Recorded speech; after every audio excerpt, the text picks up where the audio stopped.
Hey everybody, it's me again. I'm back with another question and answer video for you. This one is going to be about video games. Um, I pulled these questions from a YouTube channel called What Culture Gaming. These are questions that they asked their presenters, and they did a whole video on each of these questions. So I don't have like an official like YouTube tag list. This is just a bunch of questions that I pulled from their YouTube channel that I'm gonna answer. So let's get right into it. So, first question is, what was your most emotional moment in gaming? Well, my most emotional moment in gaming would have to be at the end of the prologue of The Last of Us, one of my favorite games. It's about the zombie apocalypse. It's set 20 years after the zombie plague destroys humanity. And so the prologue is set right at the outbreak of the zombie thing, and the daughter of the main character, Joel, is shot to death by a military guy, and it's very sad. And she like dies in Joel's arms, and it sets the tone for the whole game. The whole game is kind of dark and depressing with this really great storyline, and uh, so it kind of sets the mood for the whole game. So that'd be my most emotional moment in video games. I was not prepared for that at all. It was just heartbreaking. What is the most time you've ever spent on one game? Well, I have about 1,300 hours invested in Skyrim, and that's just on my PC. I've also played it across my PlayStation 3 and my PS4. So all in all, that'd be about 1,600 hours invested in Skyrim across those three platforms. So, yeah. What is your most replayable game? Well, the thing about you would expect me to say Skyrim, but the thing about Skyrim is you play through these storylines, and it's a set storyline, and so you play through each of the quests, and they all do the same thing, and they all every time you play them turn out the same way, basically, except for one or two minor choices that kind of affect like what rewards you get from the quests. But basically, each time you play the game, you can play your character differently, but you're still playing the same storylines and the same quest lines. The games that I most like to replay are games with multiple endings. And so you play through the game several times trying to get each ending and trying to see each ending. The game that I would say would be the most replayable, and I haven't spent very much time in this game just because it's a pretty long game. It's called Detroit Become Human by Quantic Dream. Apparently, the game has like hundreds of different endings and different outcomes, and so I'd like to play it a whole bunch over and over and see if I can get those different endings.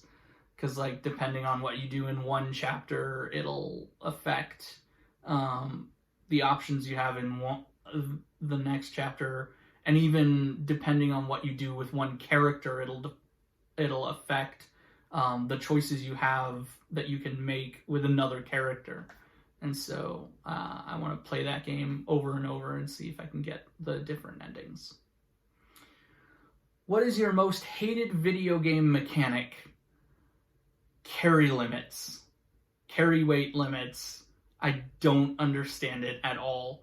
It's like, okay, I'm going to carry around 50 different swords, but if I pick up 51 swords, that 51st sword, nope, you're done. You can't move, you can't sprint, you have to drop something. You have to drop that 51st sword. But no, you're walking around with 50 different swords and 30 different sets of heavy armor, and you're just dragging everything behind you, I guess. Carry weight limits. The games that I like are the games that only let you carry like one set of stuff at a time. And so you have to be careful with what you choose to equip yourself with, because you can't switch them out very easily. And that, I think, is more immersive and more lore friendly, I guess, than just dragging around a bunch of stuff and being able to switch out inventories like immediately and being able to like change armors at will, because you're carrying 50 different sets of armor. But if you go 1 point over that carry weight limit, you can't move, you can't do anything, or you can't pick up that one extra thing. It especially gets weird with games that have like flowers and things, like ingredients that you can pick up, because you'll get like at your carry limit and then, oh no, you can't pick that flower. That makes no sense. What 3 video games would you take to a deserted island?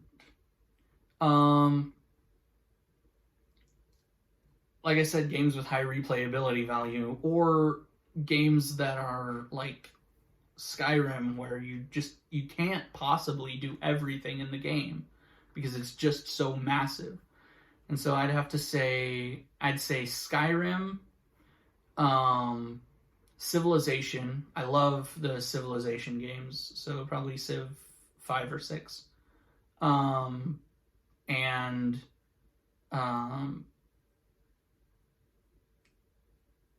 Detroit Become Human, just because it has so many different endings. You would be able to keep playing it over and over and see if you can get different outcomes. Skyrim, you could just continue doing things. And then Civilization, of course, you have such a high replayability value because nothing's ever the same, really. What is the hardest moral choice in a video game? Oh, it's so hard to pick, because there's a lot of games that offer you hard moral choices. But the one that hit me the hardest was in a game called Heavy Rain. And this is also by Quantic Dream, where there's multiple endings. But the basic premise of the game is your son has been kidnapped, and the kidnapper is sending you like puzzles and objectives that you have to complete, and he'll give you more clues to where he is and where your son's being kept. And so one of the missions that he sends you on is to kill this drug dealer who's been selling drugs to kids. And so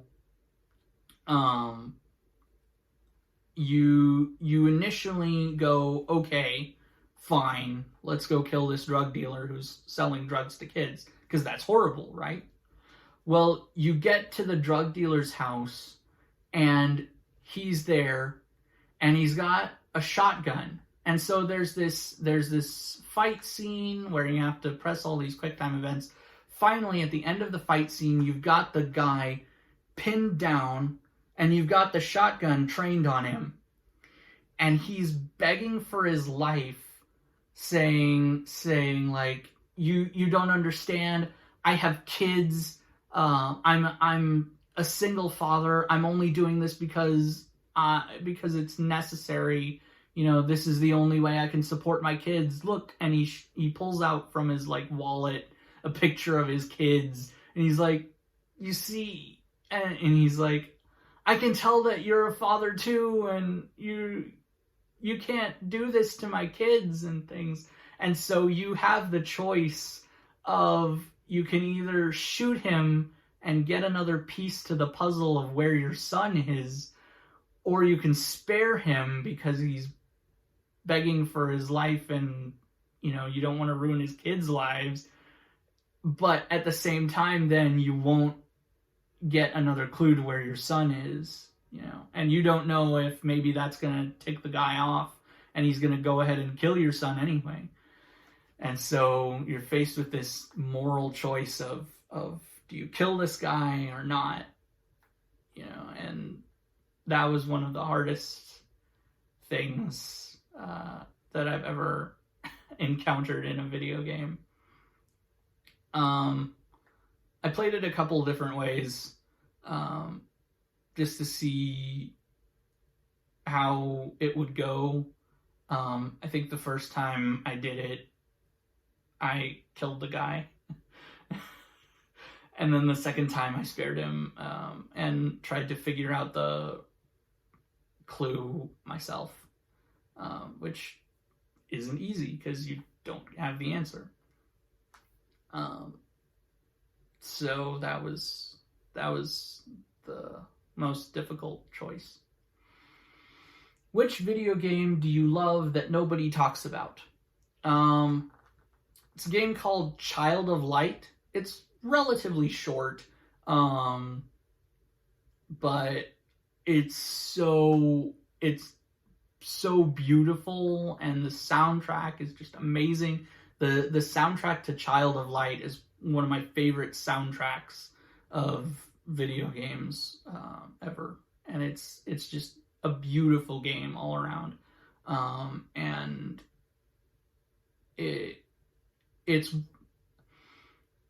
I want to say it's not really a children's game because it's kind of difficult to master, and you don't get a lot of like hand holding in the game, but it's childlike, and so it's filled with this sense of wonder and awe at the world, and it's this fantasy adventure where you play as this princess who is trying to get back to her home, and it's a beautiful game, and nobody talks about it. Nobody ever mentions how great this game is. It's the spiritual successor to a video game called Journey, which also is kind of a niche video game that not very many people talk about, but the people who do talk about it say, oh my gosh, it's amazing. So, what is the saddest video game death? I know there's people who would say like John Marston from Red Dead Redemption. I haven't played Red Dead Redemption. There's like I said, Sarah, the little girl's death from The Last of Us. I would probably give that as the answer if that question was a standalone question.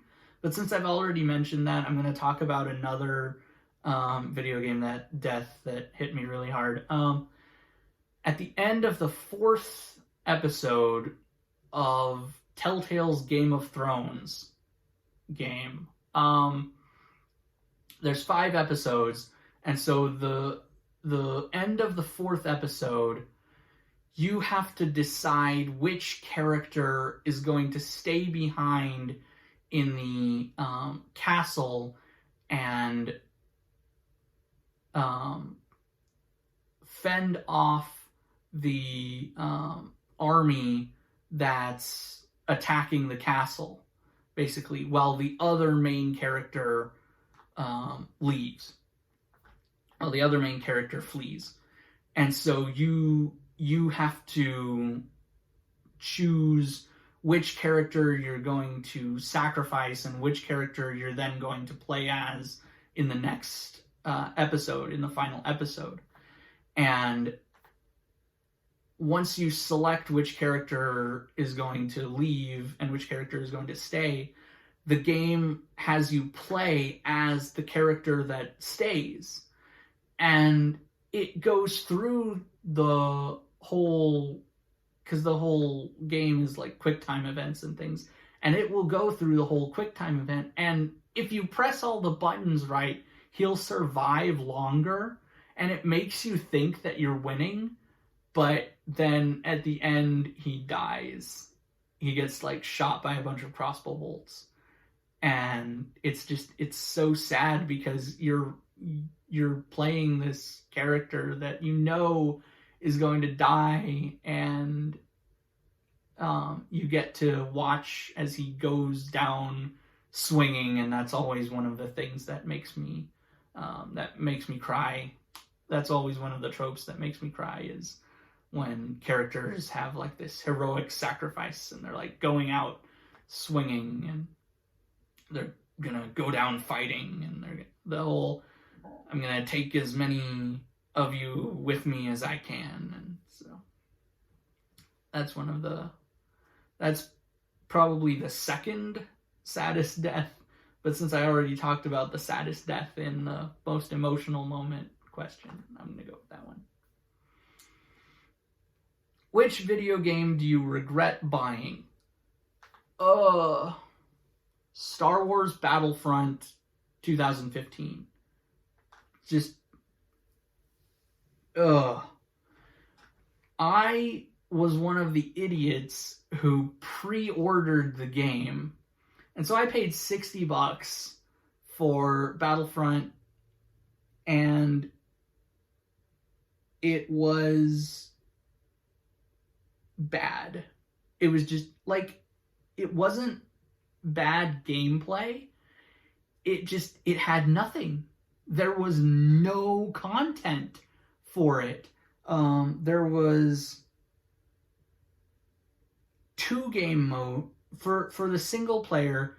There was 2 game modes on 4 levels. And so for a total of 8 levels that you could play. And the multiplayer had an extra 2 levels and a 3rd game mode for a total of